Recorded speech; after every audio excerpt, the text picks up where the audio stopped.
बेटा आज हम सेकंड चैप्टर स्टार्ट कर रहे हैं, ठीक है। जिसमें अगला टॉपिक है जो हमने कवर नहीं किया वो है एक तो सोलिबिलिटी।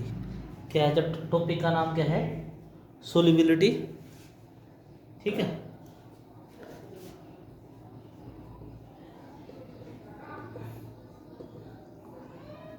यदि आप डेफिनेशन देखें सोलिबिलिटी होती क्या है, देखो सोल्यूट को जब आप किसी सोलवेंट में सोल्यूबल करते हो तो वहाँ से वर्ड आता है सोलिबिलिटी। सोलिबिलिटी बेसिकली होता है क्या है, किसी भी फिक्स अमाउंट ले लो, कोई भी फिक्स अमाउंट ले लो सोलवेंट की, आप 1 kg ले सकते हो, 100 ग्राम ले सकते हो। इतने सोलवेंट में जितना आप सोल्यूट डिजोल्व करोगे वो उसकी क्या होगी, सोलिबिलिटी। डेफिनेशन देखें तो क्या है, it is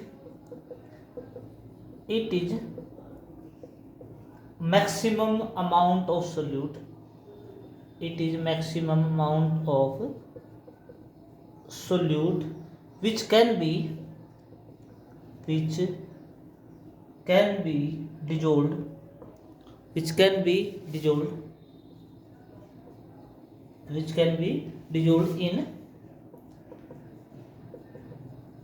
fixed amount of solvent at particular temperature, at particular temperature. देखो टेम्परेचर, पर्टिकुलर टेम्परेचर क्यों लिखते हैं, क्योंकि टेम्परेचर के अकॉर्डिंग तुम्हारी सोल्यूबिलिटी चेंज हो जाती है।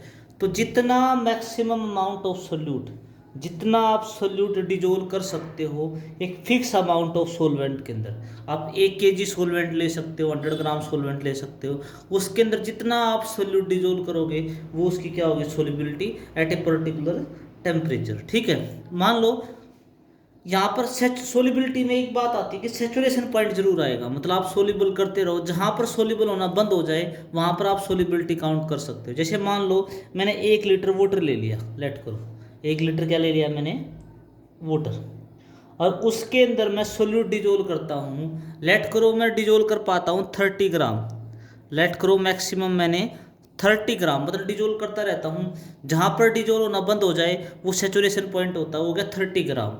तो उसकी सोलिबिलिटी कितनी होगी, 30 ग्राम पर लीटर, 30 ग्राम पर लीटर। देखो 1 लीटर पानी लिया, 1 लीटर सोलवेंट लिया, उसमें मैं सोल्यूट डिजोल्व कर रहा हूँ।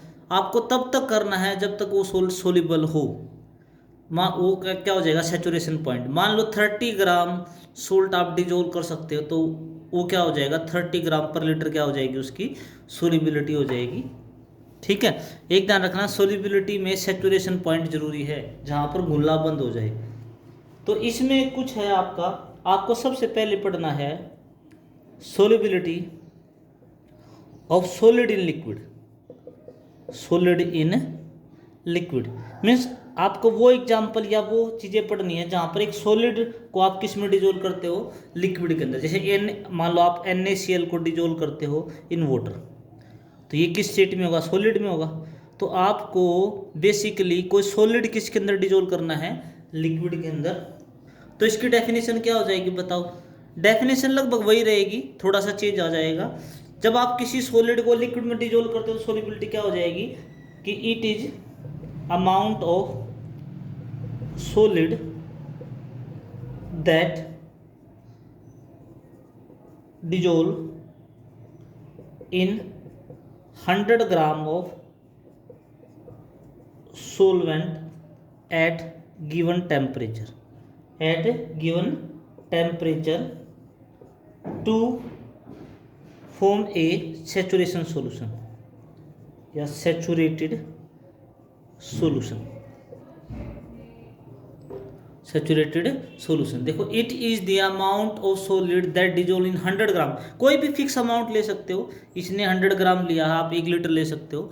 इसने 100 ग्राम सोलवेंट में जितना सॉलिड फॉर्म में आप डिजोल्व कर सकते हो at a given temperature at saturation solution. Saturated मैंने पहले बताया था, सोलिबिलिटी वर्ड जहाँ आ गया तो इट मीन्स आपको सैचुरेटेड पॉइंट तक लेके जाना पड़ेगा कि कितना मैक्सिमम सॉलिड, कोई भी सॉलिड सोल्यूट डिजोल्व हो सकता है 100 ग्राम सोलवेंट के अंदर किसी पार्टिकुलर टेम्परेचर के ऊपर, तब उसका सैचुरेशन सॉल्यूशन बनना चाहिए, वो उसकी क्या होगी, आपकी सोलिबिलिटी होगी। वही है एग्जांपल, वही ले सकते हो भाई 30 ग्राम मान लो नमक सोल्ट है, वो डिजोल हो सकता है मान लो 1 लीटर सॉल्यूशन में। 100 ग्राम में लोगे तो 100 ग्राम में मान लो आपने मान लिया 10 ग्राम आपका सोल्ट डिजोल हो सकता है 100 ग्राम आपके वाटर में सैचुरेशन पॉइंट पे, तो 100 ग्राम क्या हो जाएगा आपकी सोलिबिलिटी हो जाएगी। तो फैक्टर्स कौन कौन से हैं, फैक्टर्स कौन कौन से हैं, मतलब कौन से ऐसे फैक्टर हैं जब आप किसी सॉलिड को लिक्विड में डिजोल्व करोगे तो उसकी सोलिबिलिटी बढ़ा भी सकते हैं और घटा भी सकते हैं। मोस्टली सोलिबिलिटी किस चीज़ पे डिपेंड करती है, आपको वो फैक्टर बताने हैं। सबसे पहला फैक्टर है आपका nature of solute and solvent. हमेशा ही सबसे पहला फैक्टर हमेशा क्या रहता है, नेचर रहता है। देखो बाकी फैक्टर तो बाद में आते हैं, बाकी फैक्टर हमेशा बाद में आएंगे। सबसे पहला फैक्टर आएगा कि उसकी नेचर कैसी है, सोल्यूट और सोलवेंट की। सबसे पहला फैक्टर क्या है, नेचर। तो एक बात ध्यान रखो, बेशक वो सोल्यूट है या सोलवेंट, मैं लिख देता हूँ ऊपर पहले फैक्टर को। तो सबसे पहला फैक्टर्स क्या है आपका, यदि मैं फैक्टर को एक्सप्लेन करूं तो सबसे पहला फैक्टर है nature of solute and solvent. देखो nature of solute and solvent में क्या है, देखो आपके जो सोल्यूट गिवन होते हैं, जो सोलवेंट बेसिकली वो दो टाइप के होते हैं, एक पोलर और एक नॉन पोलर। तो एक क्योंकि लाइक डिजोल लाइक का एक नियम है, लाइक डिजोल लाइक, इसका मीनिंग होता है हमेशा कोई चीज़ अपने जैसी चीज़ के अंदर घुलती है, कोई एक चीज़ अपने जैसी चीज़ के अंदर घुलेगी। इसमें दो ही पॉइंट है कि जो आयनिक कंपाउंड होते हैं, जो क्या होते हैं आपके ionic compound. Ionic compound means जो कंपाउंड आयंस में टूट जाते हैं, जैसे मान लो NaCl हो गया, Na positive Cl negative, KCl हो गया। जो कंपाउंड आयन में टूट जाते हैं उनको क्या बोलते हैं, आयनिक कंपाउंड। तो ये बोलता है जो आयनिक कंपाउंड हैं वो हमेशा डिजोल्व होते हैं किसके अंदर, dissolve in polar solvent, polar solvent. और सबसे बड़ा पोलर सोलवेंट कौन है आपका, वाटर। तो कहने का मतलब जो आपके आयनिक कंपाउंड होते हैं NaCl KCl वो मोस्टली वाटर के अंदर डिजोल्व होते हैं। वो किसके अंदर, वैसे वाटर तो एक बड़ा सोलवेंट होता है, वो किसी ना किसी को अपने अंदर डिजोल्व कर लेता है, पर बेसिकली ज़्यादा सोल्यूबल कौन होते हैं, जो आयनिक कंपाउंड है। क्योंकि वाटर भी आयनिक होता है, H पॉजिटिव और OH नेगेटिव, क्योंकि वाटर आयनिक, पोलर क्या है, पोलर सोलवेंट है। तो पोलर सोलवेंट है तो जितने भी आयनिक कंपाउंड होंगे, पोलर का मींस भी आयंस ही होते हैं। पोल का मतलब होता है जहाँ पॉजिटिव और नेगेटिव चार्ज बनते हो वहाँ पोलर होता है। बात एक ही आयनिक और पोलर में कि आयनिक कंपाउंड जो होते हैं वो किस में घुलेंगे, हमेशा पोलर सोलवेंट जैसे वाटर। और जो नॉन आयनिक होंगे, मतलब नॉन आयनिक बोल सकते हो, नॉन पोलर बोल सकते हो आप उनको, यदि और वर्ड ढूंढना तो आप कोवलेंट बोल सकते हो, कोवलेंट कंपाउंड बोल सकते हो, आप ऑर्गेनिक कंपाउंड बोल सकते हो। बात एक ही है तीनों की, non polar, covalent compound, inorganic compound, ये सारे क्या हैं, एक ही बात है, जिनमें चार्ज नहीं प्रोड्यूस होता, जहाँ आयंस नहीं बनते उन्हीं को आप नॉन पोलर भी बोल सकते हो, कोवलेंट कंपाउंड भी बोल सकते हो और ऑर्गेनिक कंपाउंड भी बोल सकते हो। ये सारे किस में डिजोल्व होते हैं, जो आर डिजोल्व, आर या soluble in non polar solvent, non polar solvent. ये मोस्टली वाटर में डिजोल्व नहीं होंगे, ये किस में डिजोल्व होंगे, जो नॉन पोलर कंपाउंड हैं ये हमेशा किस में डिजोल्व होंगे, नॉन पोलर सोलवेंट में। जैसे एग्जांपल नॉन पोलर सोलवेंट के एग्जांपल तो ले लो, जैसे बेंजीन हो गया, क्या हो गया, बेंजीन हो गया, इथर हो गया, इथर सुना ना, बेंजीन आपने लैब में मिलेगा आपका, बेंजीन पानी की तरह दिखने वाला एक सोल्यूशन होता है बेंजीन। इथर भी आपने सुना होगा।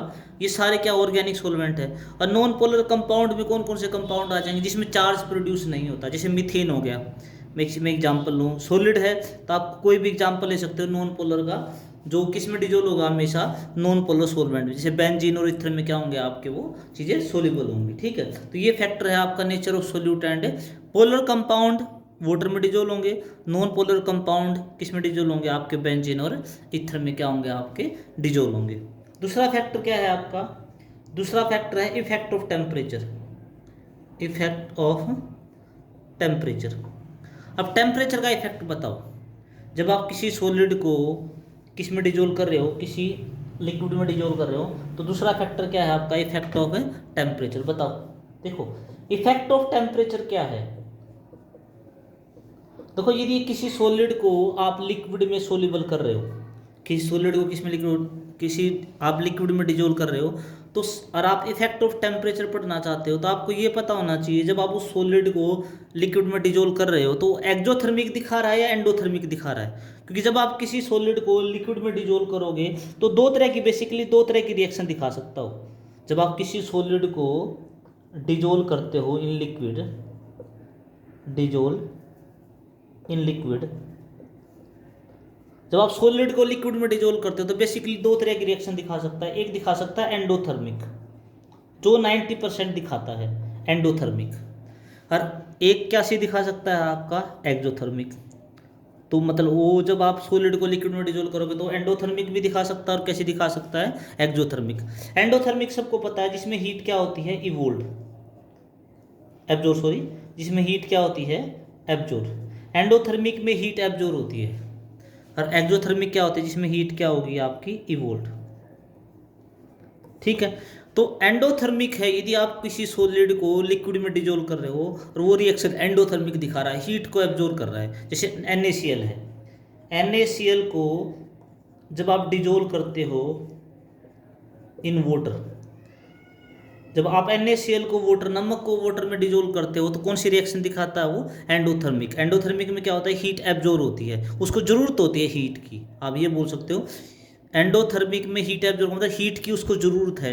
तो वहाँ पर आप क्या करोगे, जब भी आप टेम्परेचर बढ़ाओगे, यदि आप टेम्परेचर इंक्रीज करोगे, ये इंक्रीज का साइन है, जब आप टेम्परेचर को इंक्रीज करोगे तो सोलिबिलिटी भी इंक्रीज होगी, सोलिबिलिटी भी क्या हो जाएगी आपकी इंक्रीज हो जाएगी। ये ध्यान रखना। दोबारा सुन लो, यदि आप किसी सॉलिड को लिक्विड में डिजोल्व करते हो एंडोथर्मिक रिएक्शन दिखा रहा है, हीट एब्जॉर्ब कर रहा है तो उसको हीट की ज़रूरत है, तो हीट की ज़रूरत है तो वहाँ पर आप टेम्परेचर बढ़ाओगे तो सोलिबिलिटी आपकी क्या होगी बढ़ेगी। जैसे आप NaCl को यदि वाटर में डिजोल्व करते हो तो जितना आप टेम्परेचर, गर्म पानी जितना जल्दी लोगे, मतलब जितना ज़्यादा पानी आपका गर्म होगा उतनी ही नमक की सोलिबिलिटी क्या हो जाएगी बढ़ जाएगी।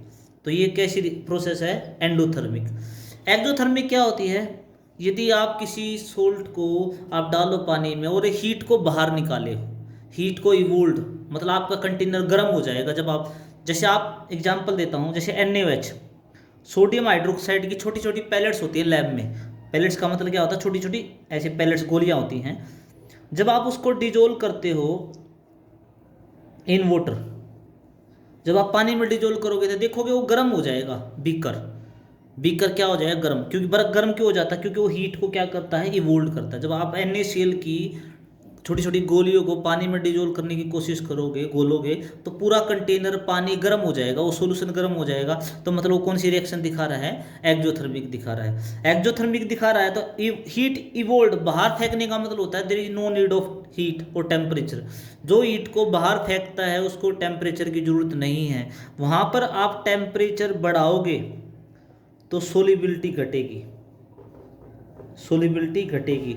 और आप क्या लिख सकते हो, यदि टेम्परेचर आप घटाओगे, ठंडा करोगे, उस पानी को ठंडा कर दोगे तो आपकी सोलिबिलिटी बढ़ जाएगी, सोलिबिलिटी क्या हो जाएगी आपकी इंक्रीज हो जाएगी। एग्जांपल देखो, मान लो आप नमक को पानी में घोल रहे हो, नमक को पानी में घोलने के बाद आपको दिख रहा है भाई और ज़्यादा घोलना है तो आप पानी को गर्म करो, क्योंकि टेम्परेचर बढ़ाने से यहाँ सोलिबिलिटी बढ़ेगी।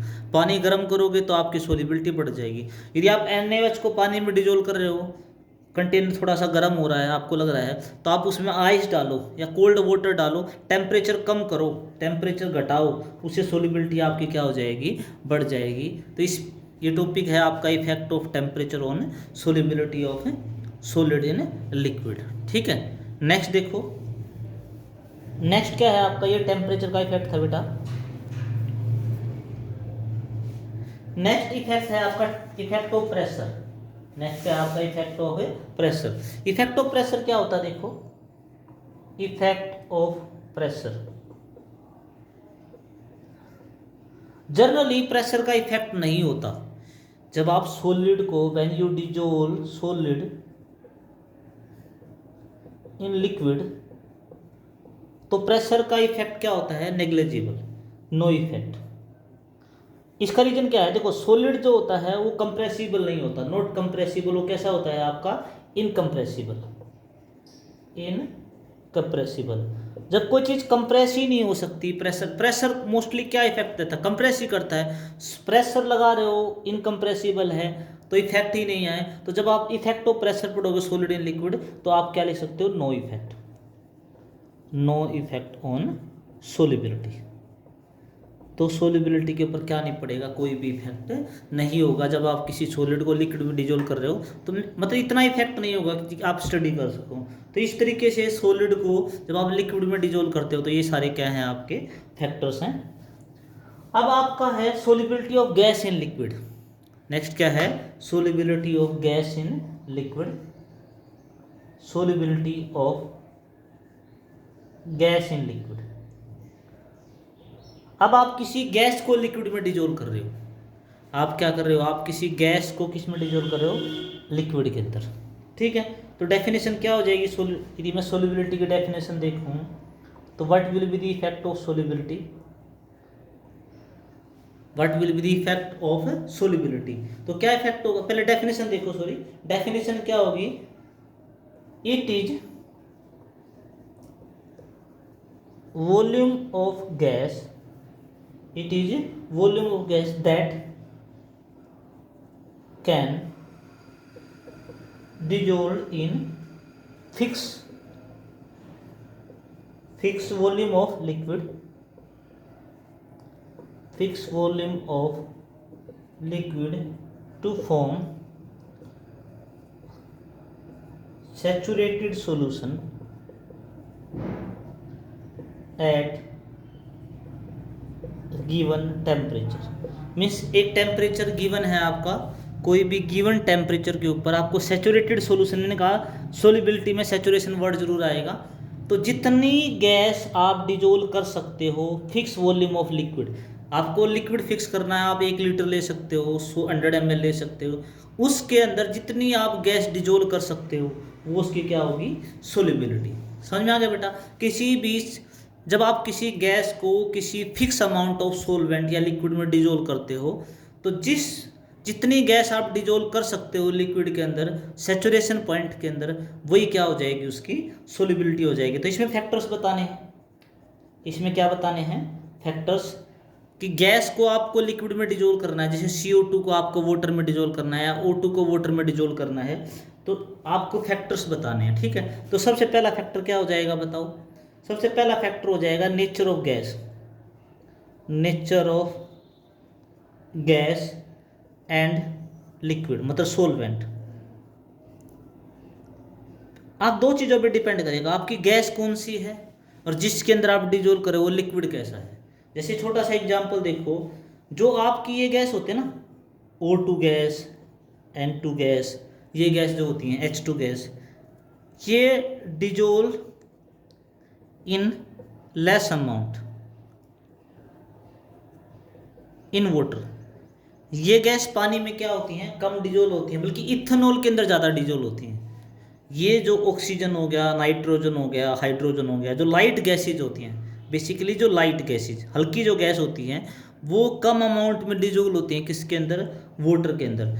और जो हैवी गैस होती हैं, जैसे NH3 हो गया, HCl हो गया, ये क्या करती हैं, dissolve more in water, more in water. ये पानी के अंदर क्या होती है, ज़्यादा सोल्यूबल। आपको पता भी है क्यों डिजोल्व होते हैं, क्योंकि ये दोनों हाइड्रोजन बॉन्डिंग बना सकती है। आपने प्लस में पढ़ा होगा NH3 और HCl तो नहीं बनाती, ये सब वाटर के साथ अच्छी अट्रैक्शन कर सकती हैं। NH3 हाइड्रोजन बॉन्ड बना सकती है, HCl भी वाटर के साथ अच्छी अट्रैक्शन कर सकती है, इसलिए दोनों गैसेज वाटर के अंदर ज़्यादा सोल्यूबल होंगी। और ये गैस O2, N2 और H2 क्या हो, ये वाटर के अंदर क्या होती है, मतलब अलग अलग गैस की नेचर अलग अलग होगी। वो कोई गैस क्या होती है, ज़्यादा सोल्यूबल होती है, जो वाटर के साथ या सोलवेंट के साथ ज़्यादा अट्रैक्शन कर लेगी, किसी भी तरह की अट्रैक्शन, हाइड्रोजन बॉन्डिंग या कोई भी अट्रैक्शन, वो ज़्यादा सोल्यूबल हो जाएगी। जो कम अट्रैक्शन करेगी वो क्या हो जाएगी, आपकी कम सोल्यूबल हो जाएगी।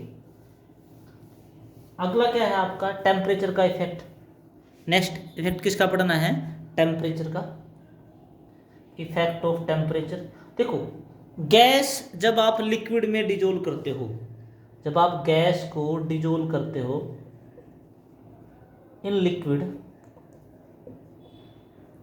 तो बेसिकली नॉर्मली वो रिएक्शन कैसी होती हैं, एक्जोथर्मिक। जब आप किसी गैस को लिक्विड में डिजोल्व करते हो तो 99.9% वो रिएक्शन हमेशा कैसी रहती है, एक्जोथर्मिक। वो प्रोसेस कैसी रहती है, एक्जोथर्मिक। और एक्जोथर्मिक है तो मैंने पहले बताया कि सोलिबिलिटी घटेगी, तो वहाँ पर आप टेम्परेचर घटाओगे ना, टेम्परेचर बढ़ाओगे तो सोलिबिलिटी आपकी डिक्रीज होगी, सोलिबिलिटी क्या होगी आपकी, घटेगी। ये ध्यान रखना।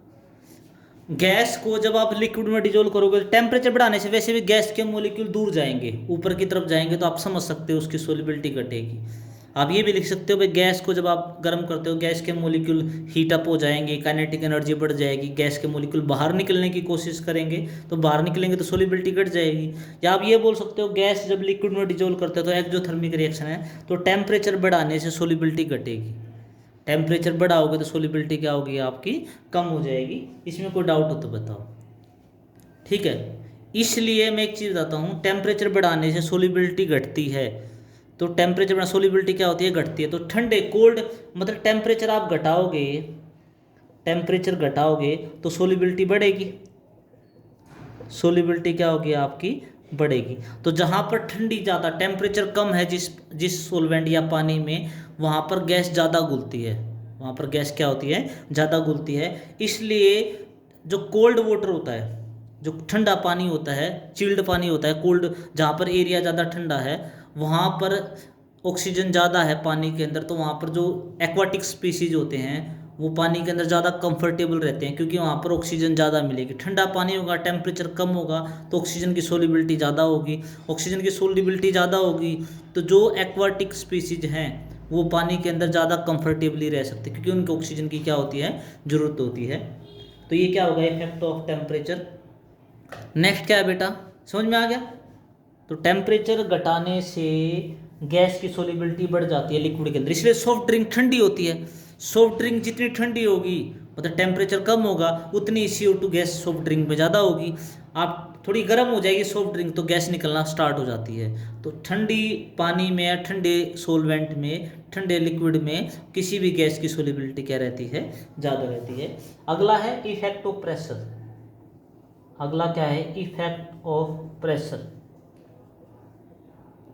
इफेक्ट ऑफ प्रेशर आज थोड़ा सा करेंगे इफेक्ट ऑफ प्रेशर, उसके बाद हेनरी लॉ आएगा। हेनरी लॉ पूरा एक लेक्चर लगेगा हेनरी लॉ के ऊपर। वैसे डायरेक्ट बता देता हूँ, इफेक्ट ऑफ प्रेशर में क्या है, आप गैस को लिक्विड में सोल्यूबल करना चाहते हो तो आपको प्रेशर बढ़ाना ही पड़ेगा। सबसे मेन फैक्टर होता है, सबसे इम्पोर्टेंट, कि जो सोल्यूबिलिटी है किसी भी गैस की, नेसेसरी कंडीशन है ये तो, कि सोल्यूबिलिटी ऑफ गैस जो है इन सॉल्यूशन या लिक्विड और इन लिक्विड इंक्रीज होती है with increase in pressure, with increase in pressure. Pressure बढ़ाने से सोलिबिलिटी बढ़ती है, सोलिबिलिटी क्या होगी, बढ़ेगी। तो इसके ऊपर एक हेनरी लॉ है, बड़ा पूरा हेनरी लॉ, उसकी लिमिटेशन, उसकी एप्लीकेशंस, बड़ा टॉपिक है, तो एक पूरी वीडियो हेनरी लॉ के ऊपर बन जाएगी।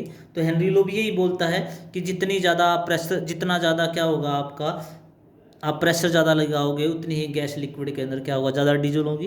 वो टॉपिक अलग है इसलिए उसको बाद में करेंगे। तो यहाँ तक ये वीडियो है।